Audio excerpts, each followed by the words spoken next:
Roman is the biggest bad guy character in professional wrestling. When's the last time you got laid? French Toast is the exchange student that you have like a 3-week affair with. Like, we can see that you don't have pants on. Can we tell the truth about Dusty sooner or later? Bro, less people wanted that than are currently watching our stream.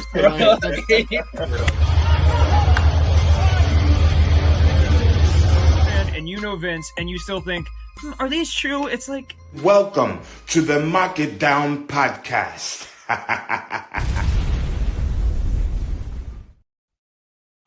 It's like, I feel like sometimes I'm the only one who takes this seriously. Like, I don't know. I'm not trying to, cast judgment on any of my crewmates here on the Markdown Pod, but like, I feel like I'm the only one who dresses to impress, just for the job you want, or maybe he does dress for the job he wants. Maybe the job he wants is to be a fucking dork. I don't know, but like, sometimes I just feel like the effort level isn't matched on all ends.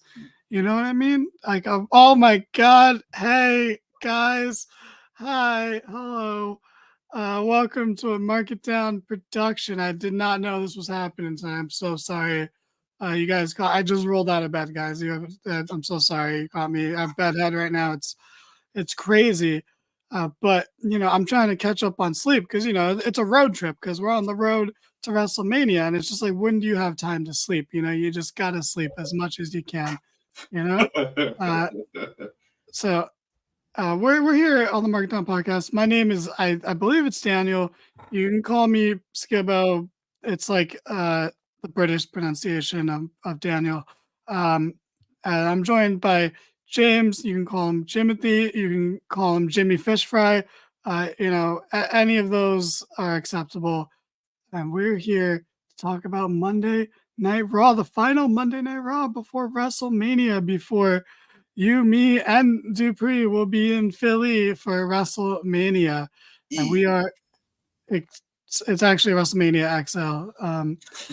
I don't know what E is in Roman numerals, but how are you, first of all? How are you, sir?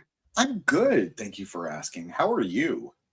I'm tired. Like I said, I just rolled out of bed. I'm so caught off guard. This is my pajama suit, so like I'm not prepared for this at all. But how excited are you for WrestleMania? Oh yeah. I did not notice you put something in your mouth. I'm sorry I asked you another question right away.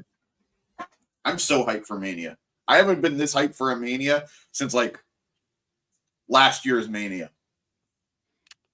I gotta say, I'm way more hyped than I was last year. And I was pretty hyped for last year.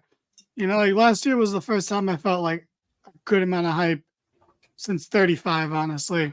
That's fair. 36, understandable, real world circumstances. 37, kind of whatever. Not a bad show, just not hype, no hype really. They were back. That was the big one. They were back. Yeah, Samoa Joe was in a poncho. That was the main thing of that show. Yep. 38, fine. The hype wasn't there as much, but this one, 39, hype was there. This one, the hype is unreal. Don't let my tiredness fool you. The hype is real. If I had coffee right now, it'd be a different story, but it's nighttime and that's frowned upon because society is a fucked up place. I'd listen to your voice to go to sleep.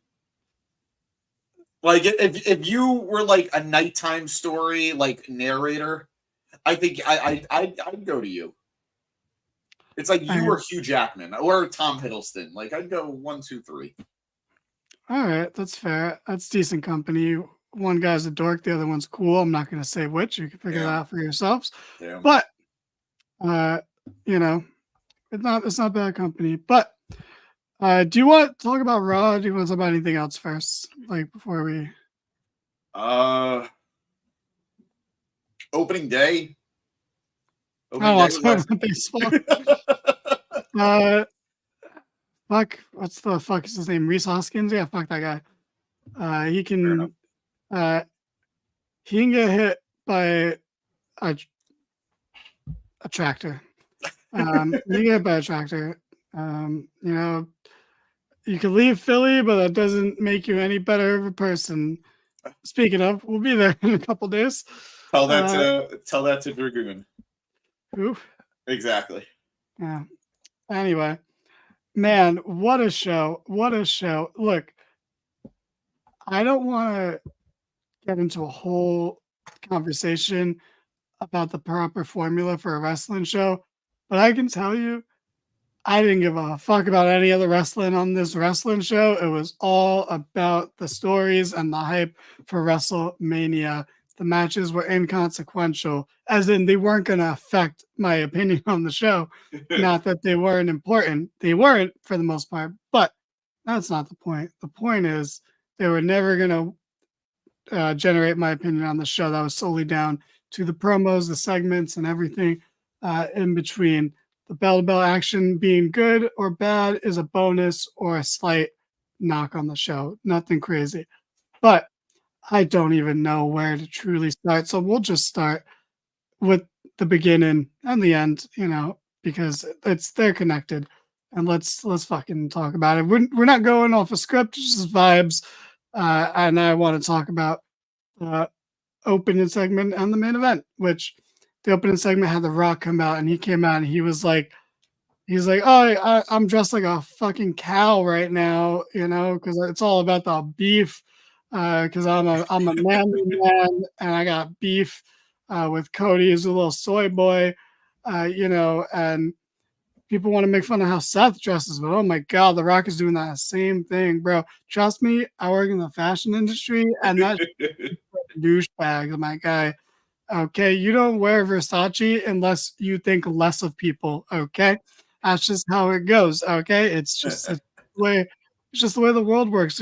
Good people don't really wear that stuff. Speaking of, Seth Rollins had Versace sunglasses on, so I got my face there, I guess. But The Rock comes out and he says, "Fuck Cody Rhodes. I'm so sick of this motherfucker. I hate him. I'm so annoyed that you guys don't love me anymore, even though I'm going to make you cheer for me and boo me in the same segment. I'm going to do my stupid thing where I point to my arm and say I have goosebumps, which is like, it just comes off as so insincere. And he was doing that long before the heel turn. The thing is, though, he actually, if you're looking, he does have the goosebumps. They are Yeah, there. I'm sure. I think it's impossible not to have it there. But I just think it's pretentious that he points them out. And this is coming from a guy wearing a suit to review Monday Night Raw. Okay. So, he does his normal shtick where he goes in circles and starts to repeat himself, but then he comes out with the money lines. Because I didn't take notes, I didn't write those money lines down, but I know it involved the word shit. I can't remember exactly what it is that he said, because we're not professionals, despite how it might look here at the Market Down podcast. But I was a fan of this. He's interrupted by Seth Rollins of the freaking variety. And he introduced Roman. Roman doesn't say anything of note, so I'm kind of glossing over it. But, and not in a bad way. We acknowledged him. We acknowledged him in Brooklyn. Oh my God. Actually, you know what? That brings up a great point. We're New Yorkers here at the Market Down podcast. Every one of us are proud New Yorkers. Every single one of us. Every one of us, proud New Yorkers. But Brooklyn, what are you doing? What are you doing popping for this man? What are you doing putting your finger up for this man after all we've done to him? We have made this guy's life a living hell. Okay? I guarantee the motherfucker that was at the Raw after WrestleMania 35 who had the sign that says, "Is it okay to boo Roman yet?" was in that crowd, probably putting his finger up like a loser. Bro, stick to your guns. Have a spine. Okay? I was thinking about this earlier. You know how, remember last year, everyone was like, "Oh, Cody didn't face any adversity." I was like, what the fuck adversity did this guy face? You know what adversity this guy faced? Real life stuff aside. The only adversity this guy faced was us fucking making his life hell, standing up to the bullshit that he was presenting. Okay, that's the only adversity this guy's ever faced. So I don't want to hear shit about adversity. All right, Cody popped a fucking tit for us, my guy. Come on. Are you kidding me? Anyway, how dare you, Brooklyn? He faced the singular adversity. A singular adversity. He cannot beat Seth Rollins. That's his adversity. I don't think he's ever pinned Seth. He definitely has. Once 100%. maybe. But I know Seth has a winning record on him. He does. But he definitely beat Seth when the Shield first broke up, which undermined the Ambrose Rollins feud a lot. But I digress. We'll let that go for now. Seth comes out and he's like, I'm not going to come down there and run into this ambush like he did to Cody last week. I'm not dumb. And he did that as like a babyface line. And it's like true that it's like, all right, yeah, you're not being a dumb babyface right now, but it's like, don't pause for us to pop for that. You're kind of, the bar is low, but it shouldn't be. Yeah. Like we shouldn't pop for the fact that you're not going to fight, like that's not something we're supposed to pop for, that's a little backwards psychology-wise there. But speaking of things that are backwards psychology-wise, he does something badass and he challenges The Rock to a fight. And he doesn't even, which is awesome, gets a huge ovation from the crowd. But then he loses me pretty quickly because he doesn't even let The Rock say anything. He just says, or maybe Roman wants to fight. And like that still gets a pop, but it's like but you told us a cool thing and now you're telling us a less cool thing. Yeah. It's like, that's cool, but like it's not as cool as the other cool thing. I'll pause my great point to interrupt this, to read this interrupting tweet real quick. The Rock has done everything in his power since the press conference in Las Vegas to make Cody Rhodes look like the ultimate babyface. My man has cut lengthy promos on social media, shown up weekly on TV, and sometimes unannounced just to make sure Cody benefits the most.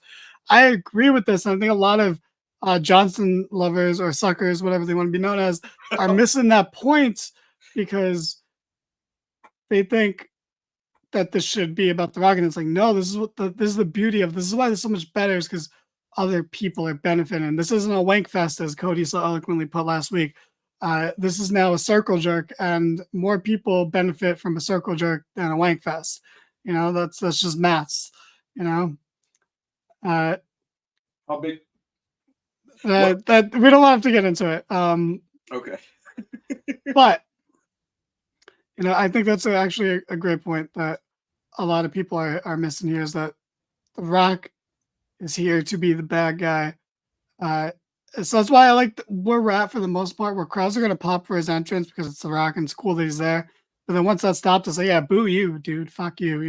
We're going to boo you. And it's all in good jest, especially now that he's leaning into it. He's doing what he should be doing, and we're doing what we should be doing back. It's the proper relationship between a heel and the fans. Yeah. The power dynamic is pretty good right now. I feel like we have a good amount of it, and obviously he has probably a little too much of it. That's. I think you don't know James well enough to make that comment confidently, but we'll move on. I don't want to get into a whole tangent here. Can't confirm. Haven't been in enough. He said he can't confirm right there. You heard that, right? That was CAN''T. Nope. So, The Rock, Rollins. Anyway, back to my original point. Rollins is like, I want to fight you, Rock. And it's like, holy shit, what a cool idea. Like, even if the bell rings and it's immediate nonsense, man, that would be fucking awesome. And he's like, but I knew you're a coward, so maybe I'll fight Roman. And it's like, that's so much less cool. Like, it almost seems less likely because I feel like Rock is doing more work than Roman. And not just like in terms of selling the match, but in terms of actually being there. But, then they're like, oh, we're not going to fight you. This is the biggest Raw ever, though. So we got to have a big main event. And that main event's going to be Solo versus Seth Rollins. And that was just deflating. Like, that really fucking sunk it for me. Like, this was so cool. This was like a home run. And then it like the wind just knocked it onto the warning track instead. It made me resent even bringing up the first two. Exactly. It's like, it literally is like, again, the Raw for WrestleMania 35. YT is a title unification match between Seth and Kofi if you're never going to pay it off. Like, that's so dumb. But that was deflating. Yeah, see, there's a difference here. That's why, look, some people are professionals, some people aren't professionals. Okay, and That's on me. That's on me. it's I feel like dinner time is a time range of like 5 to 8 p.m. for most people. But Actually, yes. So if you know where I live and if you don't ring my doorbell, but if you let me know that you're here, I will save you a slice. His address is 1345 Freeman Street. He's got to earn it. Apartment 14C. Anyway. Bro. Oh my God! Come on! I at least gave a different apartment letter. All right, not fair. off by much. All right. No, that's fair. That's fair. Come on, I'm not gonna completely dox you here, but still, despite my problems with ending up with a solo versus Seth match, I thought this was a really exciting opening to Raw. Heel Rock is the best. Again, you're welcome for that, Johnson lovers, because we made things better. But what did you think about this? Like, are you with me that it's kind of like letting you had this balloon and it was expanding and expanding and expanding, and then they just kind of let the air out with this announcement? Great analogy. It was very deflating. We had both lamented not going to the show. Like with it, like a half hour before the show started, we were like, damn it, why didn't we go? And then Seth came out talking to The Rock and Roman and challenged Rock and Roman. And in that 5-minute period of we didn't know, or 2-minute period in which we didn't know what was going to happen, I went on my phone and I was looking up tickets on Ticketmaster and StubHub. And I'm like, if this is going to happen, I want to be there. I'll do what I have to. I'll get there late just for the main event. And then Solo was announced or challenged, or not even challenged. He was brought up by The Rock. I was like, no, I'm good. I made the right decision. I don't need to be there. I want to be there. I don't need to be there now. Exactly. That's a great way of putting it. Because I was looking, I was like, fuck, do I really want to spend $150 right now to get a ticket? It was a good seat. Yeah. But it was not worth it. Like, I was like, I could get there by like 7:45. Like, by the time I got out of work, I was like, not worth it. Not worth it. It's cold, man. If it's not cold, I will wear a suit to the Met game. But they better win if I'm wearing a goddamn suit. Again, we're decided we don't want to talk about baseball. We rolled out at the beginning of the show. There's nothing we're talking about. No one's really talking. No one watches baseball this year. Baseball is a 2025 thing. Okay. I bet a lot of or half the New Yorkers agree with you. Look, the Yankees are going to crash and burn. I'm not even like worried about that. But like, it just is what it is. That is a doctored photo. Doctored. Yeah. It probably is. But anyway, whatever. Hype began into the show though. It really was. It was hype, even though it was deflating at the end. Like, it just felt special. This did feel like the Mania buzz has been there these past couple of weeks on Raw, especially. Not as much on SmackDown, which is weird because that's like normally the Bloodline show. But a lot of the hype is coming from the Cody camp this year. So I guess that makes sense that Raw would have a little bit more of it. But the show just had that buzz, even when the stuff happening wasn't relevant. It still had that like feeling in the air, which was very nice. It was a very refreshing feeling to have for the show. Do you want to say anything else on this opening segment, or we just jump to the main event real quick? One small thing, actually. Sure. I did enjoy the Roman and Rock back and forth, because a lot of people have been speculating, Roman is feeling a little insecure. Roman is feeling very third wheel with the storyline with Cody. And I think the easy thing would have been to portray them having some level of animosity, portraying them as Roman being insecure, And that's not what we're getting. We're getting a unified front between these two guys, or at least that's what it seems like. Roman was. Oh, go ahead. I was gonna say I'm kind of with you there. Roman thanked him for dealing with Cody last week. He was singing The Rock's praises. We had 1 week where people were like, where we all justifiably were like, oh God, there's the crack, when he made Rock acknowledge him. But this was acknowledgement of the final boss. And these two just feel like the two-man power trip, because Solo and Jimmy aren't even there. But these especially Jimmy. Right? It felt like the two-man power trip. And I'm digging it. I think we could agree, or maybe this is so far away from what we thought we were going to get in the very beginning. And I'm loving what it's turned into. So I think everybody's playing their part as well as they can be right now. And I think it's just great stuff. And I've said it before, and I'll keep saying it. This is so much better than whatever we would have gotten with just Rock vs. Roman match. I think We would have too. had Rock doing the same old shtick. It would have been played out. And would have had Roman, who knows? He'd be trying, but like part of me still feels like he'd be phoning it in. What's up, Nas? What's up, Nas?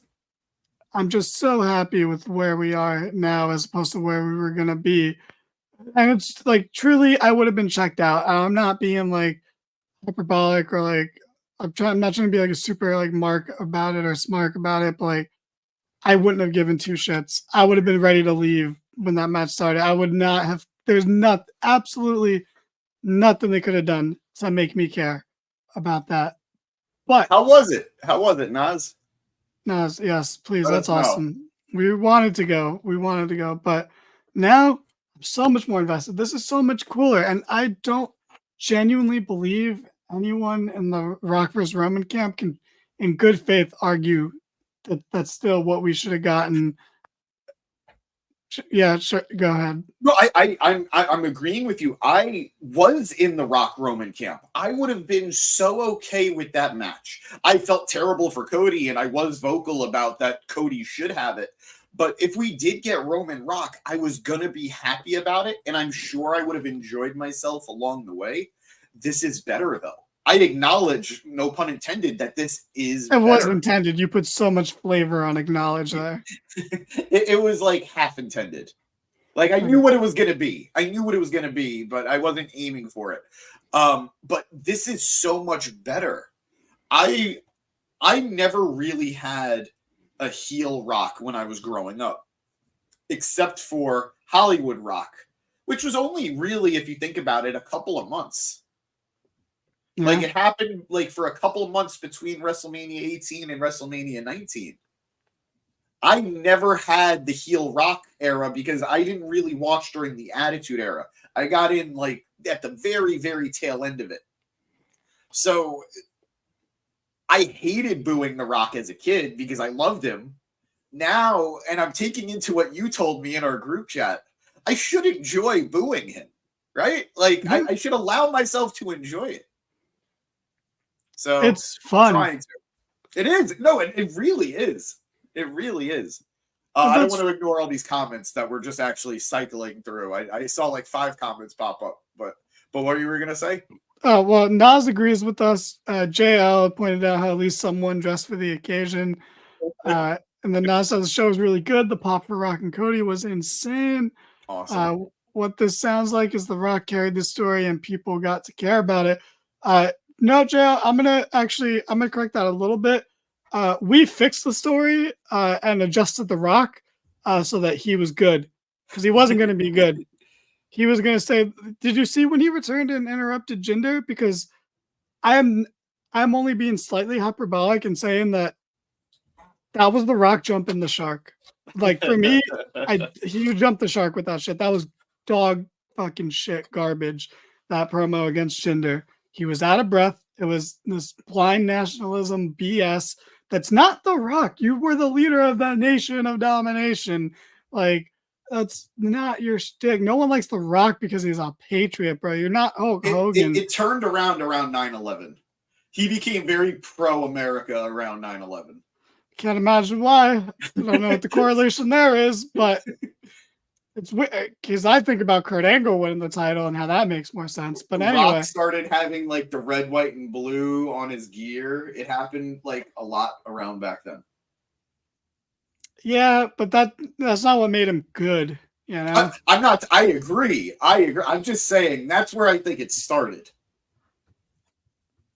yeah, absolutely. I mean, hey, Steve the Rocket Person's cool. You know, look, still him showing up unannounced at Raw 2015 in the Barclays Center, interrupting Rusev, best shit ever. What did he do? He buried a beloved mid-card guy. No one cared because it was awesome. You know, there's a time and place. The Rock hadn't worn out his welcome then. You know, he hasn't ruined multiple movie franchises and ruined his public image, tarnished his public image a little bit. You know, times were different. You know, people used to pop for Hulk Hogan too. You know, things are a little different now. You know, it depends on where you are. You know, you're in Charlottesville, probably going to cheer for Hulk Hogan, but you know, other places not as much. Can we do a quick tangent here? Absolutely. It weirded me out so much. It weirded me out so much to see Hogan talking about Bray Wyatt in the new Bray Wyatt documentary. Oh yeah, why was he in there? Like, I don't think they ever interacted on screen ever. And that's not to say that they didn't have a relationship because of Bray's dad, but like, how did that happen? But we don't got to get into it. But I was just really weirded out by it. no, I get that. It's a little weird. It's sometimes the talking heads and documentaries are just out of left field, and it's just what it is. And Nas brought up, you know, I wonder what this would be like if Punk didn't get hurt. And that's the thing, you know, I think we would get our Cody Roman rematch, and it just wouldn't have all this flavor. And there still would have been hype because Cody's the most over babyface we've seen in years. And he's teaching John Cena how to be John Cena, you know, without getting booed. And it just works. But, you know, we're at a different level now. Like, things worked out, not because we let it play out, but because we made it play out, and we took action. Okay, let it play out is fucking corporate speak to counter protests, so that no one ever bucks the norm and we stick with the status quo. Okay, let it play out is for people who don't want anything to ever get done. Okay, you just want to hide and hope things work out. No, you make things work out. Go ahead, James. I agree with you, but sometimes we could let something happen for more than a week. Like I think 2 weeks is fair for like the play it out people. If you don't like it on the first night and it's still going past the second night, start arguing. But beyond that, Nas, if you want to know more about Punk, he did a huge interview today with Ariel Helwani. I talked about it here on the pod. Go check it out, my recap of it. I was very objective. No opinions on this guy. I just read what happened. So if you want to hear what Punk's plan was for WrestleMania, it's in that video. Go check it out. Shameless plug. I mean, I think, and also a lot of this could have worked out the same. It just wouldn't be Drew versus Seth. I think it genuinely would have been Drew versus Sammy, and would have had Seth Punk. So I agree, but I don't think we were going to get Punk and Cody teaming against The Rock and Roman. I don't think we were. Yeah. Much. But that would have been cool as fuck. It would have been. It really would have been. But we weren't going to get it. Look, I love Seth, and I'm glad he's in this, but there are other people. There are people that make sense, but aren't as cool. But there are people that are cooler, like Punk, being in there. But I digress. The main event happens. It's a Bloodline rules. It's a shitty street fight. It's fine. It's a solo match. He's very limited. He has a lot of upside and potential, but to me, bad. I don't know. I can't tell. I don't know anymore. I was so hyped when he debuted on the main roster, and I enjoyed him a bit in NXT. But I don't know if it's just they're not letting him develop. But I'm just not feeling it. But I don't want to hate on him. Yeah, I think that's fair. I want to give him somewhat fair shake. I'll narc him for getting a Nepo spot, but like that's The whole about it. family. It's the whole. Yeah. Everybody but Seth Rollins in that storyline is a Nepo baby. Yeah. Which is why he's cool. Yeah. But he pulled a Triple H and he married he married someone above him on the card. Yep. So he got in a way. But regardless, it's who knows if Solo's good or not. That's a real question to ask. Comment section, is Solo actually good? Like what's the deal there? But he has the match. It's fine. There's some spots in it. The hype is there, and that carried the match. But Seth was about to win, and then all the Bloodline rules finally came in, but by like Bloodline members being there, and Jimmy kicks Seth, and then Jay comes out and he beats up Jimmy, and The Rock beats up his cousin, and then The Rock looks at Seth and he walks down the ring and he's standing over him, and Seth is like, uh-oh, but then Seth starts laughing, and then the crowd goes fucking nuts as Cody comes out. I couldn't even hear his fucking music. That shit was so loud, and the place went nuts, and they start beating up The Rock, and The Rock is doing that great heel Rock goofy selling. I fucking love it. I didn't realize how much I missed it until I His saw it. selling is amazing. I'm like, bro, like everything that happens just makes me more sure that we were right to do this, because heel Rock selling is better than face Rock selling. Heel Rock promos are better than modern face Rock promos. Do you think so? Heel Rock selling is better than babyface Rock selling? So few people can do the goofy over the top selling right. Yeah. He's one of the few. Yeah. Like it's a talent. It is a talent. Him and Triple H are great at it. But he's so much better than Triple H. Because I don't think of Triple H as being like as goofy. Whereas like The Rock is like a cartoon. Triple H doesn't look like a cartoon when he does it. He's only a cartoon for Austin. He wasn't really a cartoon for anybody else. Rock can be a cartoon for almost anybody. Yeah, and it's just beautiful, and it's like, bro, it's almost like he checkmates you in a position where you can't say anything about it. You can't be like, look at this goofy selling. This guy's overselling. It's like, bro, you're gonna tell the most brolic guy on the planet that he's selling wrong? Like, no, fuck you. He can sell however the hell he wants. Lesnar's a great seller too, because he's one of the most jacked guys on the planet. That's just how it works. Was not saying the almost spot with Cody The Rock was awesome. It was. I did not think Roman was coming back. They got me a little bit there, where I was like, oh, that was good. Like they were really gonna do it. The Rock sold the sign. Yeah. But that was the goal. See, The Rock did it so well that we have people trying to sell like him, and they just is not the same. They look dumb when they try to do a goofy sell of the center, whereas The Rock made it look awesome.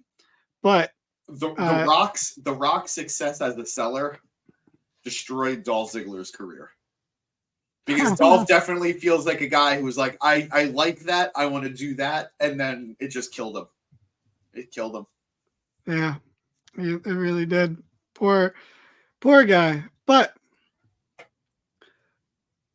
so The Rock comes out, Cody comes out, they brawl, they're beating him up, they're about to put him through the table. Who comes out? But guy who's supposed to be in the main event of WrestleMania for some reason, Roman Reigns, comes out and he levels the playing field, and they beat up Seth and Cody. They lay him out.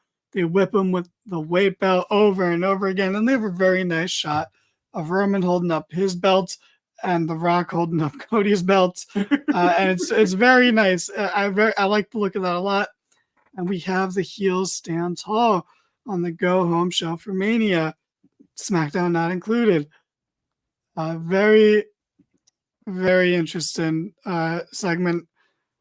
Really ramped up what was a boring's an unfair word, but a somewhat lackluster main event. Yeah. And lackluster by their own poor structure, mostly. I think the main event was to prove a point as to what we're going to get Sunday. Spoiler, guys, I am a big believer that night one is going to go to the Bloodline, and we're going to get the Bloodline rules match on Sunday. I don't think there's a fan on the planet that's not under the age of 7 that thinks the baby faces are going to win the tag match. And nor should they win that match. Yeah. But I think this was to establish what to expect on Sunday. Although there was no finish to this match, correct? No, and I went back because I was like, wait, did Seth win? And then the beatdown immediately happened, but no, there was no finish. Which is, I think, actually the worst part of this. Because now in my head on Sunday, I know the logical part of me knows Cody Rhodes is walking out on Sunday as champion. But there is that small part of me that is now not even because the odds are against him, just more maybe we'll get a non-finish because there was no finish tonight. So I know that's not true. I know that's wrong, but it was a weird for what their point was of the night to prove the type of match we're going to get on Sunday. Maybe follow through. And it's a tough position because you don't want Seth to lose, but maybe just have him beat Solo and then they just get their asses kicked regardless. Yeah, but why are we protecting Solo in this spot? Yeah. No, it's not so much protecting Solo as it is you're protecting why this match is good for the Bloodline. Because if you have a Bloodline guy lose in the Bloodline rules match, what's the point of the match? But you also don't want Seth to lose before going into Mania and defending the title and having the tag match. It was, now that I think about it, this was a really bad way to book this. I went from loving it to thinking this was silly. Just I'm thinking too much. Do the beatdown and then put Solo's body on top of Seth. Have him pin Seth. No one looks bad that way. Solo gets a big win, and that's that. But whatever. The hype is still there, even though we've just kind of picked it apart a little bit. It's impossible to not be hyped. We found the one person over 7 years old. Are we sure? How old are you, Eric? Because what type of bus did you ride to school? But anyway, I'm sorry. That was mean. But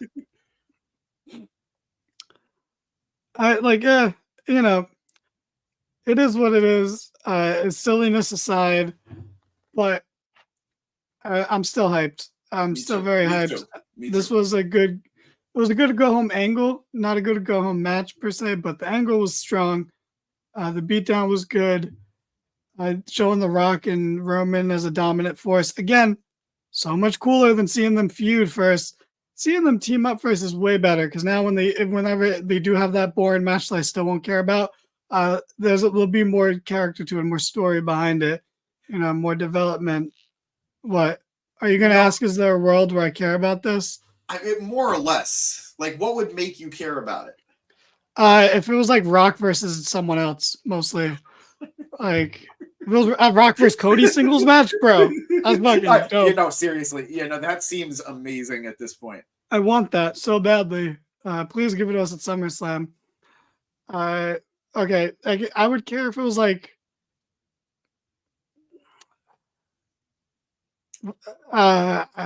it was Rock versus. No, I can't. I'm struggling. I feel like you would care if it was Rock versus Roman, but it's WrestleMania 36 or 35. If this was years ago, I think you would have cared. 35, the one I was at, no. Well, no. What I mean is time frame wise, not being there for it. 35 still no. I went to 30. I was invested in 35 because of Becky and the women's main event. Definitely not. That was peak. Fuck you, Roman. I was one of those people who was I don't care that he just beat leukemia. I'm glad he's alive, but I want him off TV still. It wasn't long enough. Bro, it's good for you. You're a good human being. And you don't deserve to go through that. But I don't deserve to see you on my TV. Holy shit, this is reasonable, right? I'm not babying the guy. I don't think Let's move on from it. Let's check out. It was great. No, It was let me great ask to you. see The Rock get physical. Let me ask you a hypothetical, okay? Okay. And I'm not comparing him. There's not a direct comparison, but if Donald Trump had cancer, would you feel bad for him and then be like, okay, yeah, you can take office again because, like, you survived that and No. good for you. But let's not compare even the Roman character to Donald Trump. I mean, look, Jesus Christ. one guy's better at getting a crowd to like him at least. Wait, hold on. Nas answered your question, by the way. Hell no. Yeah, no, exactly. And Nas, we are both actually heading to Mania. A lot of the pod will be there. The two of us, Eric will be there, Matt will be there, Jordan will be there. Everyone but Chad will Rev. be there. Chad will be there. Well, no, anyone and Nick. I need one but Nick's. Yeah. Anyone but Nick's. So anyway, John, you just missed a huge philosophical question. I don't think you missed it. Trust me, I don't think you missed it. I think there's a debate to be had, and I would love for you to weigh in on it, John.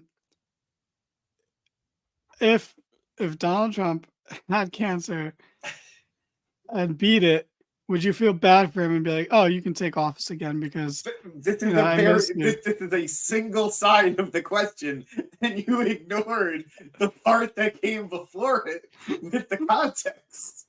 Okay, context being that I was one of those people that couldn't wait to boo Roman again, and I didn't cheer for him against Drew McIntyre at that WrestleMania. I did, but I didn't like that I did. Like that was, I mean, I also didn't really watch the match. I walked around the stadium, but like, that's one. I'm the human being I'm happy for. Character I still don't want to see. I don't understand how that's a bad thing to say that didn't change anything. I don't want to go. I feel like there's a slippery slope that I don't even want to walk through. I kind of want to just walk around it. Let's move past this. You can't walk around a slope, You can. A slope isn't all encompassing. It's like a designated area. That's fair. You're not all encompassing, but whatever. We'll let it go. All right. But anyway, what were we talking about? I don't know. The main event. We were finishing up on the main event. Why were we talking about booing Roman? Whatever. It's fine. Yeah. No worries. Because it was like, is there a world where I want to see Rock vs. Roman? And it's like, no. Bro, go to WrestleMania too, man. It's not 2016. NXT isn't cooler. It's not bad. But... Nas, do what you can while you're there. I don't know how long you're going to be in Philly. There's a lot of good wrestling going on that weekend. Friday, I'm doing 2 shows on Friday. I'm doing House of Glory at 3 p.m. And then at 7 p.m., I'm going to Ring of Honor. Saturday, Stand and Deliver. Night 1, if you can. Night 2, obviously, on Sunday. There's going to be plenty more indie shows. I don't know what's still available. This is the first year in a long time that I've seen these shows actually selling out, and I'm really grateful for it. Everybody, go enjoy as much wrestling as you can that weekend. Obviously, WrestleMania is the main course. It's why we're all there. But there's nice little side dishes that you should enjoy. So go for it if you can. Also, like touch grass too, Some of those shows will be outside, so you can touch the grass as you're watching the wrestling. And that's fine, because I do mean it very literally, because being in nature is cool, bro. And I'm living in NYC saying that, Better than Philly. I mean, yeah, that's without question. I don't think anyone would really debate that, but thanks, Nas. Hope you have a great time at Stand to Deliver. But there's no world in which it's not for me. That's just not for me. I'm not denying the magnitude of it. It's just not for me. And I will joke about it because it's fun. What's not for you? The magnitude of it? the Rock vs. Roman match. Oh yeah. Yeah, that's just it does nothing for me whatsoever. There's no world like I cared more about John Cena versus Roman Reigns than The Rock versus Roman Reigns. I don't care them being like cousins 8 times removed. It means fucking nothing to me. Like it does nothing. But that's it. There's nothing else to talk about on the show. Good night, everyone. No. We have a brilliant Rocky-like sequence. Not that CM Punk would ever know, but a brilliant Rocky-like sequence with Sami Zayn, Chad Gable, that was, quite frankly, it ended hilariously. But I don't care.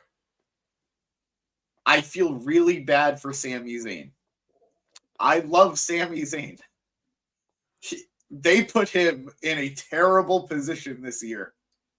And I don't think is equipped to be booed. I don't think he's somebody who knows how to take it on the chin, like a lot of guys do.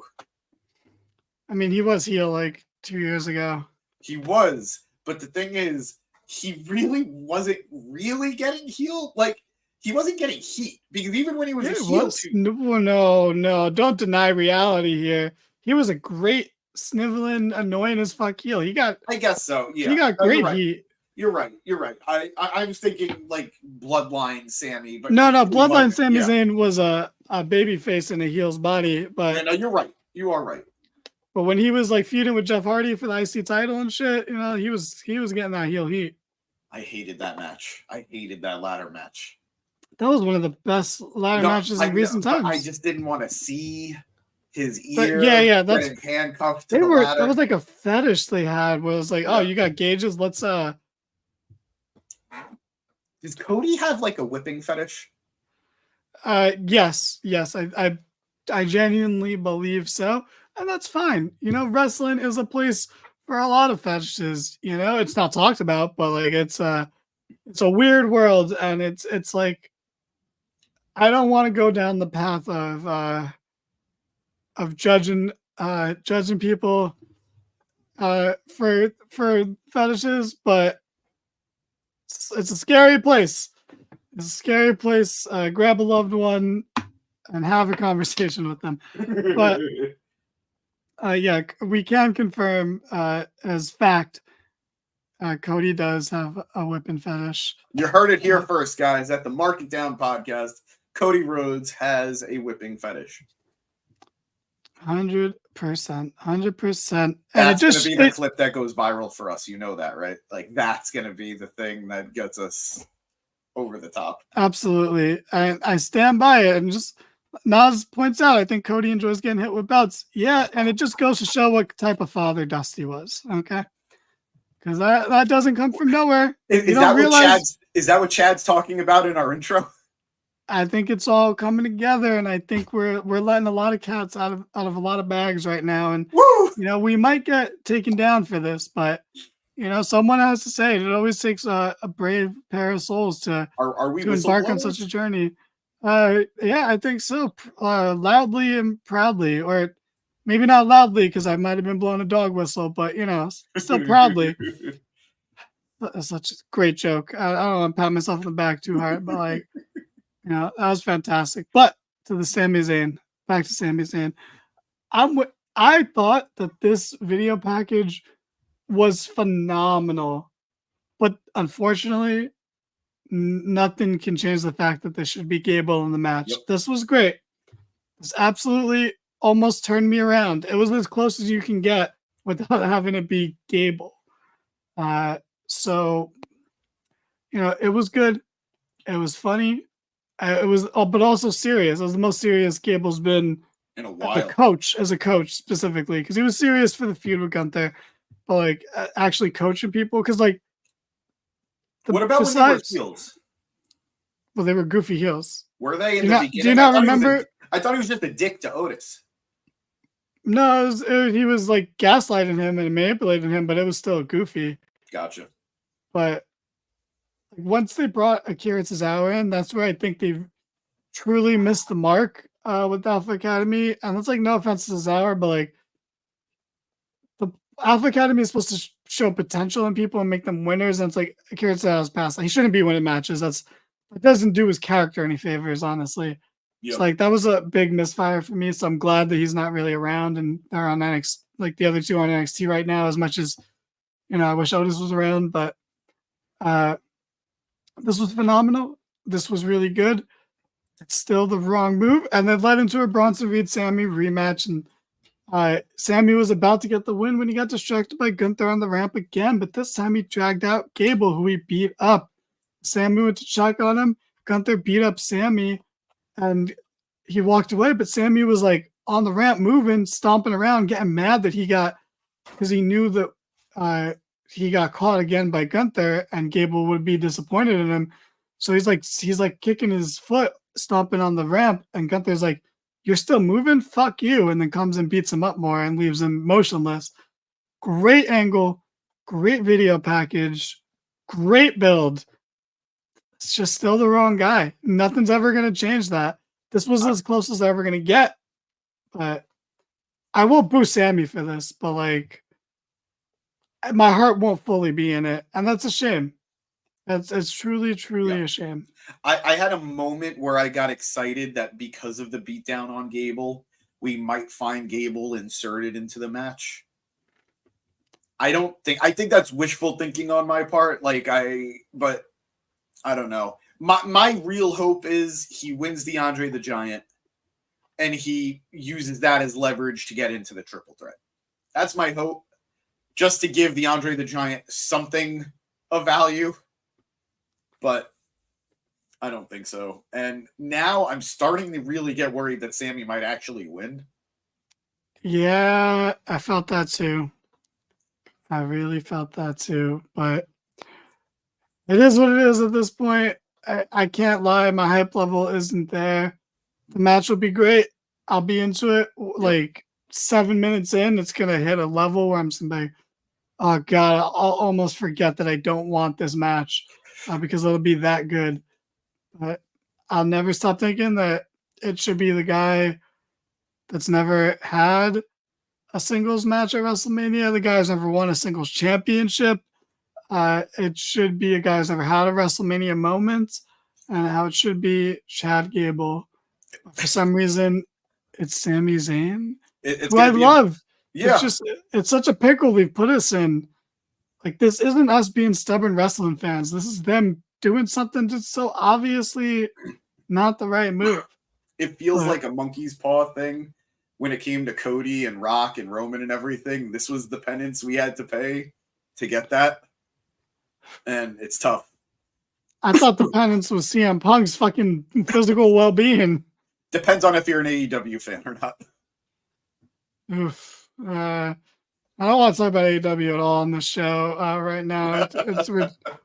We're too deep into Mania season, and I wasn't on the Punk podcast review episode, mostly because I haven't watched it yet. I started watching it before. I would Raw, recommend it. I would recommend it. I'm 100% going to watch it. It's a good listen. It's a good watch. Yeah, and I mean, it's, I don't want to get into it because I only have jokes, but Punk was right. But anyway, it's gonna be really funny when Sammy wins at Mania, and then all of Alpha Academy is holding Sammy on their shoulders, and like Chad's prize for WrestleMania is having Sammy's ass on his shoulder. I don't like Triple H. Not a good guy. He's not a good guy. I'm more of a Nick Khan guy. That's why I dress like him. I really turned around on him. I did not like him when he came to WWE because like he gave a shit like the zombies and stuff like that. But and like his name was attached to most of the cuts that happened when like the real roster cuts were happening, like during COVID. But I really come around to thinking, as far as executives go, you're not the devil. Yeah, you look really slimy, like literally, but like it's he's okay. I think that's the best we can put it. I don't want to give him too much credit because he's a rich guy, could be a monster. You never know, but interesting stuff. So Hey, Nifty. not much else here in terms of undercard stuff. There was a 8-man tag to build to the ladder match. Ricochet beat Ivar. And you know what? A quick note: the Ricochet push is working. He's getting some pops during the matches, and it helps that you're in Brooklyn and it's a hot go home mania crowd. But they popped pretty hard for the finish of the match, so the consistency will pay off. It's again one where I'm like, I think the ship has sailed with this guy, but you never know. We'll see what happens. Wait, who's this that the ship has sailed? Ricochet. Yeah. But it's working. It's working. The crowd was into the end of this match. He bounced off of him when he hit that 630. He got air after the landing. That was impressive. Yeah. So, we'll see it. We'll see where it goes. What else? What else do we talk about? Oh, we'll go to the women's championship. So, Becky interrupted Rhea Ripley's interview with Ariel Helwani, and that's probably the most noteworthy interview that Ariel's had recently. So, if ever. Yeah, if ever. She interrupts. She's like, "Oh, you want to talk about my daughter? You want to make everything's a joke to you?" Rhea's like, "Yeah, it is a joke. You are a joke." Blah blah blah. They get in each other's faces. It was like a neat little. It's different, like it wasn't like blow away, but it's like, all right, I like that you. It's almost the equivalent of like a talk show thing, but it's a podcast, which is like the new modern version of a talk show. And it was like, it had that nice element of it, of her FaceTime and Ariel, and then being like, "Oh, I'm here, I'm outside, let me in." So she was like, "Hey, Ariel, can Rhea come out to play?" And he's like, "No, she can't come out, but you can come inside if you want." And they got in each other's faces, and then later on in the show, Becky called her out and didn't really say anything, just said, "We said enough last week." And I agree, because the promo last week was really good. So I was like, there's not much to add to it. So yeah, let's just fight about it. And Adam Pearce was like, "Nah, dog, this is where I draw the line. I'm going to let so much shit fly later tonight, but this is where I draw the line, buddy. Okay, you two women aren't brawling, because Adam Pearce has low-key double standards that show throughout his course of management. But he brings out security, and Rhea's like just beats up some of them and then gets to the ring, and they brawl a bit. More security comes out. They pull Rhea out. Becky jumps off the top turnbuckle and lays them all out. They brawl some more, and then more security come. And I'm like, I wish this was more of a brawl and they have more time without security. But it wasn't a bad way to do it. And then they're backstage more, and they're being pulled apart still. And that was that little bit extra I think it needed. Yeah. Because I wanted more out there in person in the ring, but they gave it that little extra bit. And then Rhea got like pulled out of the building, escorted out, and not the strongest go home angle, but I do think the promo last week did a lot for this, and they at least called some attention to Rhea's cast on her wrist, so that is interesting. It's a match me and you have discussed this in our group chat, and it's one that I think we're being the most reasonable about, and everyone else is being stupid about. So like, kudos to us. But it's an interesting match where it's not as cut and dry as a lot of the other matches seem to be. So it's and obviously I'm a little biased, but I'm very excited for that match. I do think it's going to be the better of the two women's matches, but I do think that it could go either way, but that's the horse I would bet on right there, because Rhea's on top of the world right now, so there's no way she's not going to get a good chunk of time and have a good story for the match. And Becky makes everyone she's in the ring with look like $1 million. So the match is going to rock. Do you think the fans turn on Becky if she wins? Yes, but I think they're dumb for it. Yeah, I agree. I just think it's short-sighted, because Rhea is cool as fuck. She's awesome. A loss to Becky Lynch is not going to hurt her. She will be fine. And it's just this weak ass mentality, and we'll dive into it more on the prediction show. But Yeah. it's like such a weak mentality of like, you think she's just gonna plummet to the bottom of the fucking card if she loses? It's like, no, she'll probably be champion again by the end of the year. Like, this title reign fell a little flat, and no one's praising it. A lot of people are saying that they're a little sick of it. But the second we're talking about, maybe we're taking it off, you're like, no, no, no, no. It's like, no, just take it off her and start new in a different title reign. Have her lose the title, turn her face, have her win it as a baby face. Instead of having her turn into a face during the title reign, have her win it as a baby face. Start fresh. I agree. It's interesting too. Please continue, but I have a point actually that you sent me on. No, please. I'm very interested to hear this. So I know we're about to be talking about somebody that we're not a big fan of, but I think the seeds are being planted for Judgment Day to split up too. And I think that sets that frees Rhea up to be that baby face. There was a long stretch of time where I thought it was an inevitability that she was going to go to SmackDown, and I'm still kind of leaning in that direction. But now she doesn't even need to be separated from the guys. Tonight was a very weird night for Judgment Day, and I think it's going to be something that we're going to see the ramifications of. I wouldn't be shocked if it was the night after Mania. I could see that too. The Raw after Mania's it's closer to a season premiere than the actual season premiere of the show. Yep. So I'd be interested in that too. And that's another part of it. Like, do you really want Rhea to win and then Judgment Day to crumble around her? Like, jokingly talking about adversity earlier, but it's like, no, like, give her some adversity too. Like, don't take some things away from someone, like take everything away from someone and then build them back up. Like, losing a match to a legend, an active legend, is not a big deal. It's not an indictment. Again, it's better. I don't want to throw shade at anyone in particular, but it's like, if she lost to Raquel Rodriguez, like, what are we doing here? What was the point of any of this? I agree. I agree. I think there's one person on the Raw roster that you could get away with it, but even then, I think they blew their shot with it with Liv.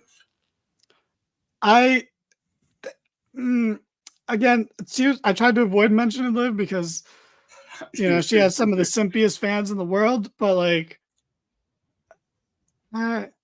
maybe. But that's the thing. The Liv. Rhea isn't a part of Liv's story. Like, Liv was a footnote in Rhea's. That was not something that was going to be paid off with Liv getting revenge. Like, no, that was just for Rhea to reach another level. Yeah. And that's fine. Sometimes it's all it is. Not everything has to come full circle. Like, Jey Uso didn't have to be the one to dethrone Roman Reigns. Like, it's not always that person from the beginning, or that person you turned on. Like, it's just not how every story goes. Like, Liv was a footnote and she's so far past it. Yep. And you feel bad for Liv because you hear what Ronda said about it in her book, and again, Ronda Rousey isn't like the best person or the best source of anything, but it's someone. You are so late. Where have you been? I was there. No excuse. Where you're not there? You're in your room, bro. If you were there, we would see Barclays Center in the background. All I'm saying is, Matt, there is no proof via Mark It Down that you were there, and Check that's the group chat. There is no proof via Mark It Down's social media that you were there. The reception is so bad, like you can't post anything. But I sent it in the group chat. I'll have stuff that we can post tomorrow or even after this. I got you covered, boy. I'm a guest on this beautiful man's podcast tonight, so I think if anything, you've let him down.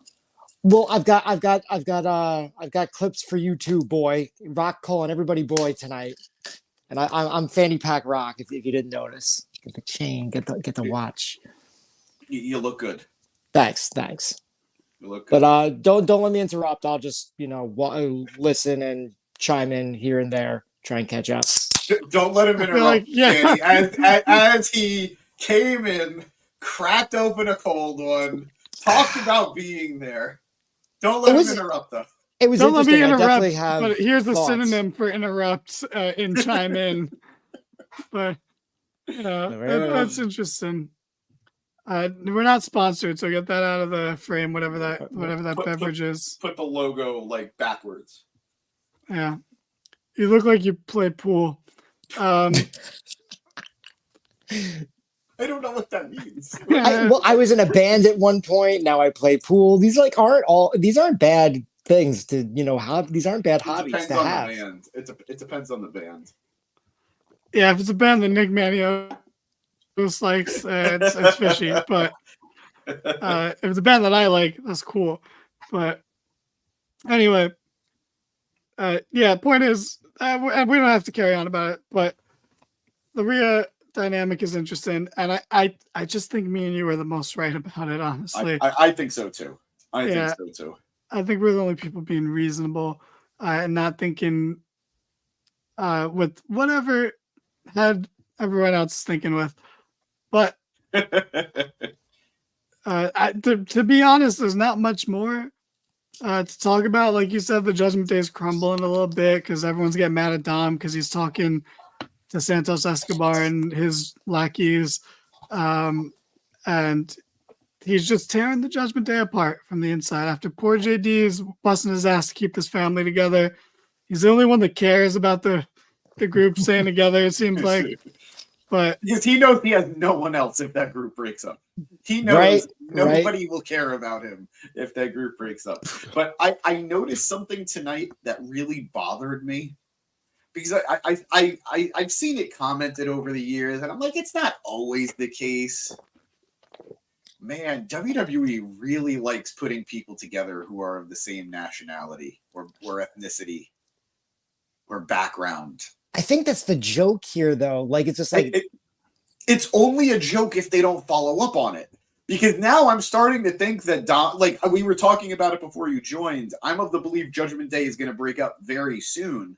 Same. And if Dom joins Legado del Fantasma, if Andrade joins that group, like, it just feels like a little lazy, doesn't it? Yes. Could they potentially work in those groups? Sure, maybe, but like, it does feel lazy and uninspired. But what were you gonna say, Danny? I didn't think he was gonna join that group. I just feel like he's probably gonna like team with Andrade or something. Which, yeah, I know it's literally ruining someone with so much potential. But you know, I used to hate Dom. We could just go back to hating Dom for real again. But does this mean Hook will have a rise? Because I feel their success will always be counter. Whoever is hot, the other one's going to be cold. Interesting. Maybe. I mean, it depends. Actually, it's pretty tough right now because Hook is involved with Jericho, so he's cold. Probably as shit. not. Yeah. He's cold as shit. But Dom he's still in the hot place right now. He's not as hot as he could have been, though. Like, that whole thing of Bork Laser not being in the Rumble and Elimination Chamber really hurt him, I think. Realistically, all that was going to lead to was him getting destroyed by Brock at Elimination Chamber. Still has a match. Amazing. At Elimination Chamber. At Elimination Chamber, not at WrestleMania. Yeah, but he would have fought Brock Lesnar, you know, and you could talk about how he fought Brock Lesnar, and he's so can Sheamus, so can Rusev. That doesn't mean we remember these matches. I mean, that's fair because I think you made those up. So the difference being, though, Dom was supposed to eliminate Brock Lesnar at the Rumble, which would have been like a huge moment. That would have been something they could definitely put on Rumble highlight reels afterwards. He instead eliminated Braun Breaker, who had a great showing, but like nobody cared. No one really remembers that. You know, that would have been a highlight of at least this Rumble would be Dom eliminating Brock Lesnar. The biggest difference is, you know, it's Dom versus Brock Lesnar, whereas what the fuck is Sheamus or Rusev ever done, you know? Like, name one thing those guys have done ever. Couple things. Rusev Day. Lana. He did Lana for a while.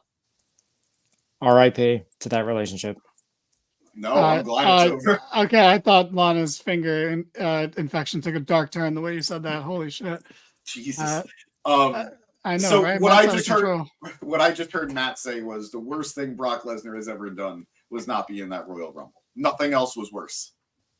I don't know how you can misconstrue that, but You know, I feel like that's also what I heard too. But I also said Bork Laser. I don't think I've said his name, so Fair enough. Redacted. The Brock Lobster, definitely. that's fair. You look like you hang out at cigar shops, but I don't. But well, sure. it's based on how you're dressed right now, more so than anything, you know. But also, you look like you want to kill James Bond. But Shout out to Nas Ignacio. I'm sorry I didn't see you tonight. There's no reception in there. It's awful. Hope you had Did fun. you ever run into Rev? No, because it's funny. I actually sat in section 25. I had Oh yeah, you 25. did move. You did move. Yeah. Yeah. People were like sneaking in seats. It was hilarious. Like I biggest don't gate. understand how. I don't understand how. Cause yeah, like you said, biggest gate of all time. That means to me it's a sold out show. Dude, I was looking for a friend. I'm like, I'll just see. He's in this section somewhere. I'll just sit down till I find him. Empty seat aisle next to me, empty. 2 seats behind me, empty. Like my buddy That's was in a insane. section. Yeah, it was nuts. You definitely took some quiet little introvert seat who was too afraid to tell you that you're sitting in their seat, and he or she, I don't want to gender, felt so terrible that they had to go home. They were just so terrified of my rock and get up and my. I mean, did you see what the actual Rock did tonight? Imagine somebody who's gonna fanboy over him and dress like him. He dressed like a cow. He dressed like a cow tonight. I couldn't tell if they were shouting moo or boo.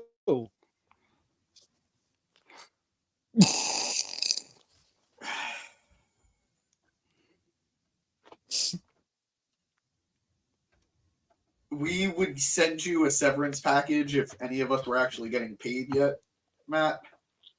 But expect, like, I don't know, a Post-it or something in the mail soon. No more puns. Got it. There we go. There's the last. I don't know if it's a pun. It's like a Simpsons reference, sort of. Yeah, no, I know. Boo earns. That was. I won't lie to you. When I saw it on Instagram, I laughed a little bit. Good. A little bit. In person, I'm ashamed of myself. Not even you. I'm ashamed of myself. But tell us about the show. Tell it, like, Danny, do we have anything to add, like any review left to give of the show? Yeah. Matt looks like someone who's doing improv 10 years past the age where you should be doing improv. So he's only 15? He looks like a bouncer at a Serbian nightclub. I'll take that one. Yes. Damn, I see it. I kind of see that one, actually. That's rough, yeah. Looking at my list. Looking at IDs. I mean, he looks like he attends an 8 p.m. Acting class at the community college. You know? But he looks like he's wearing something Joel McHale would wear, ironically. Yeah, I see that. Man. This is the soup. I was never into that, but 6 seasons in a movie. See, that's okay. A bond you guys now have. Yeah, that's fair. Yeah, that's you know what? I respect that. You know, we used to, as wrestling fans, we used to live in the darkest timeline, but not so much anymore. Not so much anymore. We're in a pretty good timeline. Matt, do you or do you not like the last 2 seasons of Community? Very good question. I like the last one. You know, I don't think you're ever gonna be able to repeat the magic of the first 3 seasons. I'd have to like really rewatch them to really get a more of a definite answer. But even the second to last season, there's some good things like what's his name?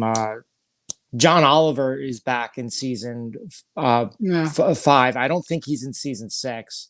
The Meow Meow Beans episode is one of the best episodes of the show. Look, I'll break it down for you real simple. It's season 2, season 3, season 1, season 6, season 5, season 4. We try not to talk about season 4. You know? Yeah, that one's just a completely like, what is this? It's not It's unwatchable. what happens when you take Dan Harmon out of the show. Yeah, it's not unwatchable, but it's certainly like you can tell the difference. Like, it's huge. Like, Yeah, there's some quality episodes in there, but they lost a lot of. I guess to tie it into wrestling, they lost a lot of the feeling, and they had to bring Dan Harmon back to restore the feeling. I thought we weren't talking about AEW tonight. We're not. You said it, not me. You also said CM Punk was right earlier, so like, yeah. Never. You're the Ever. one. give me 1 sec. You got a little grainy, buddy. How was the show, Matt? Oh. All right, all good. Oh my god. All right. Yeah, all good. All right. That was a little All right. weird, but So Matt, having been there, having been our boots on the ground, you are. I don't know if you're here with us. You are okay.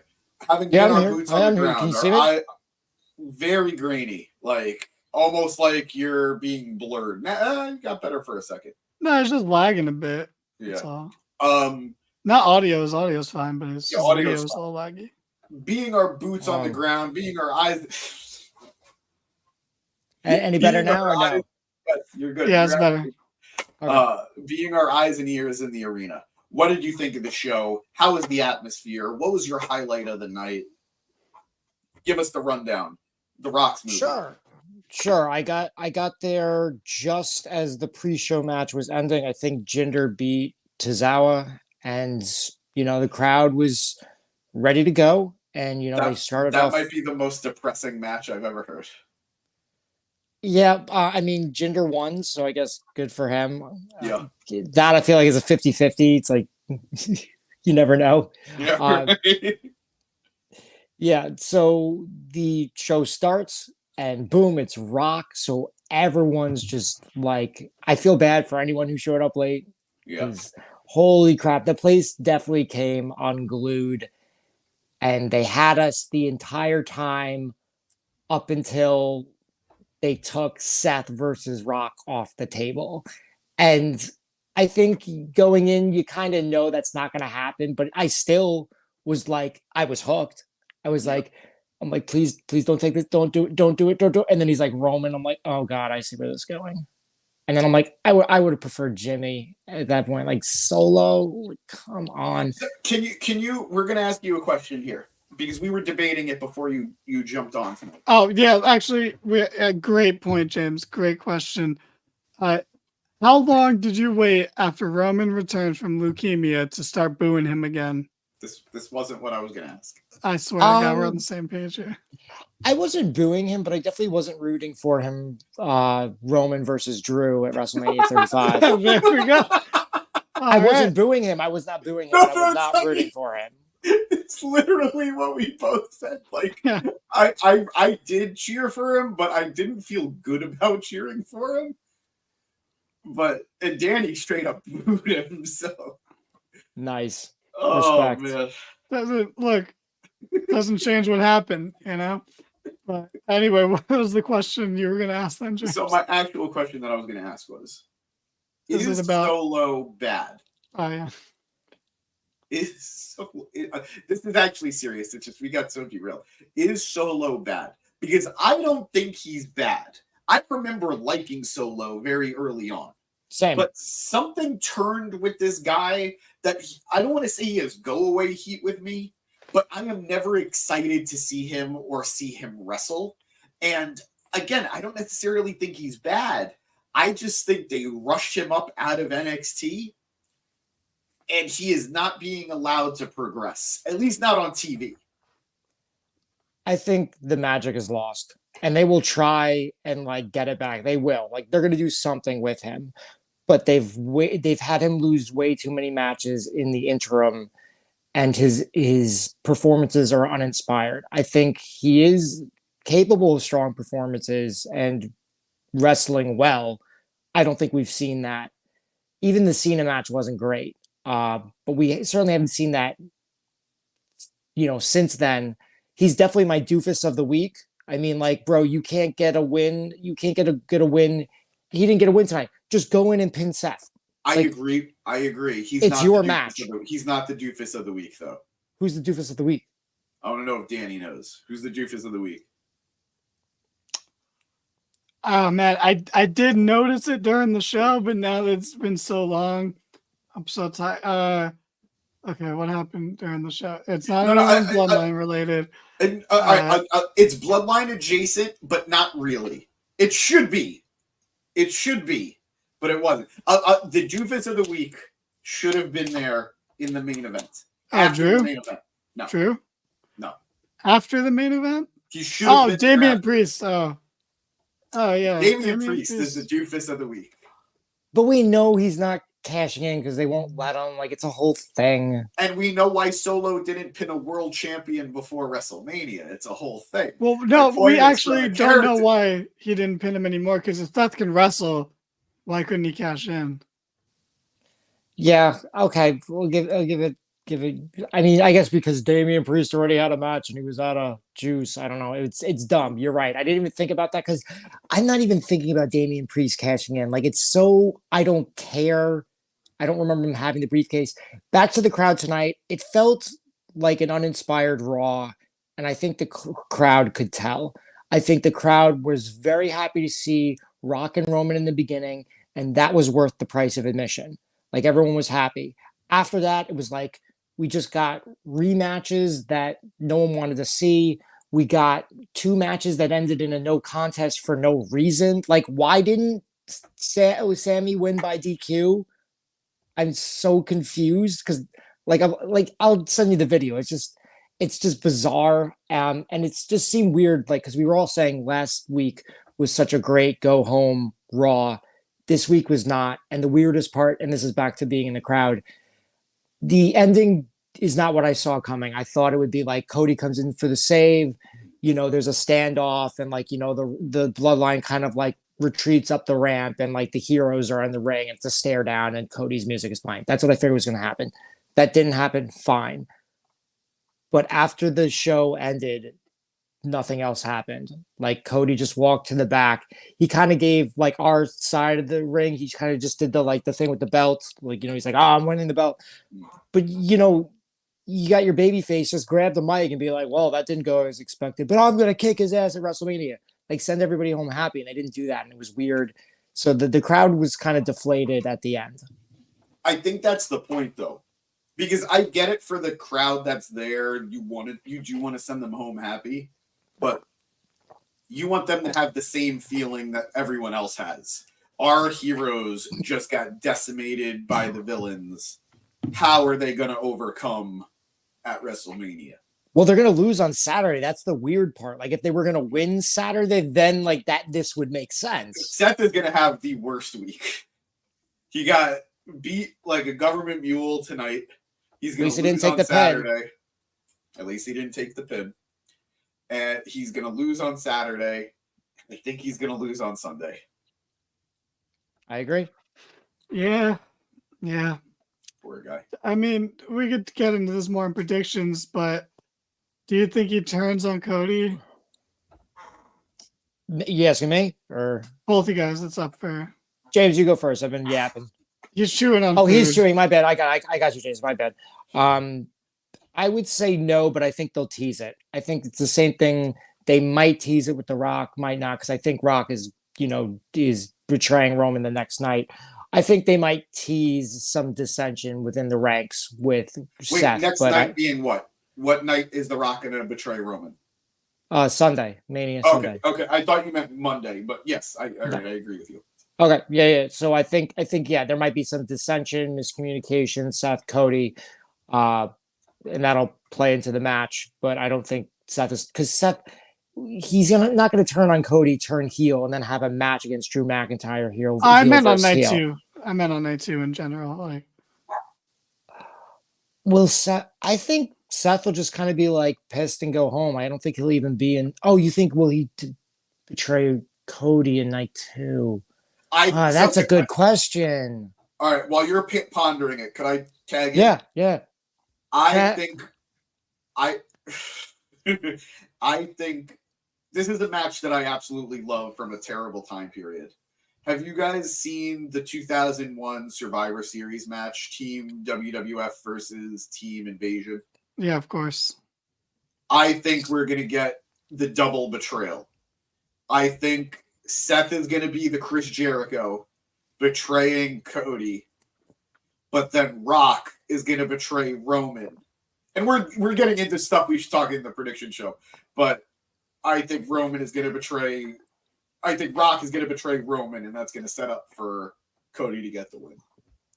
I think that's a great prediction, and I could definitely see that happening. Yeah. But I'll tag you back in. Interesting. You know, when we keep hearing that I have to just put it on paper and look at like all the names because I feel like whatever we get, it's going to be an even amount on each side. You know, you've got Jimmy, Solo, Rock, Roman. I don't think you really count Paul Heyman in this. So you got 4 guys. You got Cody, Jay, obviously. Seth, Cena, and Austin. That's 5 against 4. So, well, here's the thing.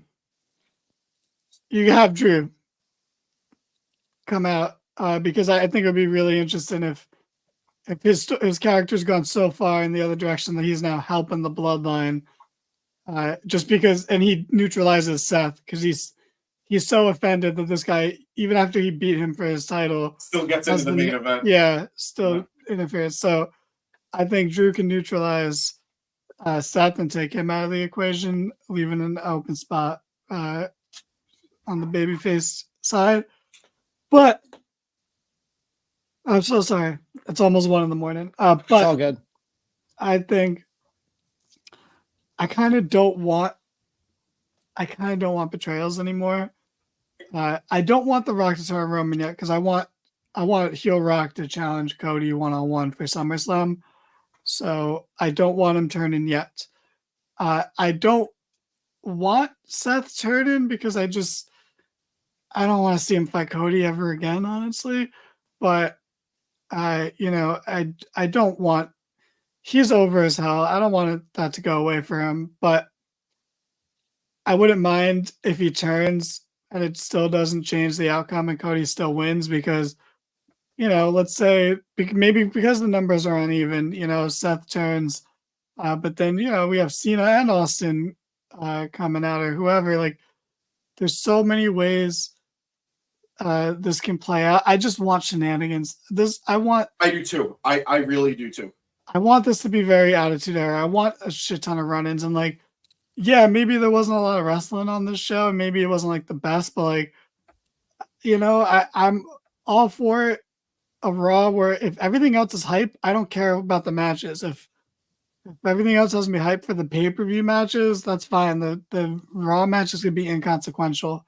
Yep. Like it can be Indy and Candace versus Alpha Academy because they're not going to be on Mania. So you have a B or a C story going on just to kill a little time, and then that's something that'll pick up more after Mania. That's fine if the story is there, which it isn't always there, but I think lately it has been there. Yep. So I'm fine with it. In this particular case, I want all the shenanigans on Mania. I don't want a clean match. I do want the bloodline rules as much as part of me is I don't want to see The Rock come in and not put anyone over and just win and then not lose the next night and someone else has to lose. It's no. That's why I want the Cody Rock singles match at SummerSlam for the title. And there's so much potential, and that's the beauty of it. But there's so many fun ways this can play out, and we'll talk about it more in our prediction show. But I am crashing, so I'm gonna wrap it up. But Matt, do you have anything else to add from being there? Anything else you want to note or highlight? Yeah, I got something if that's cool. Yeah, go for it. So I haven't been to a Raw, I think, in like 2 years, whenever they were at Barclays when Seth won the title from Bobby Lashley. So I think it's been around 2 years. They're doing new stuff now, and I think the idea is good, but the execution is really poor. Like they'll do you've been to baseball games where they have on the Titantron, like the baseball like is under a cap, and you have to guess which one it is. And like there's usually they pick one person from the audience, they pick, and if they win like, you know, a $50 gift card, whatever. They did that, but there was nobody wins. It's like, oh, you all win. It's like, okay, what did we win? Like, what is this? Just show the stupid commercials or something. Like they were doing stuff like that you would see at baseball games, but they obviously didn't have enough time to like pick someone from the crowd, or they're too cheap to like, you know, give someone a prize for something. Were you not complaining a week or two ago? No.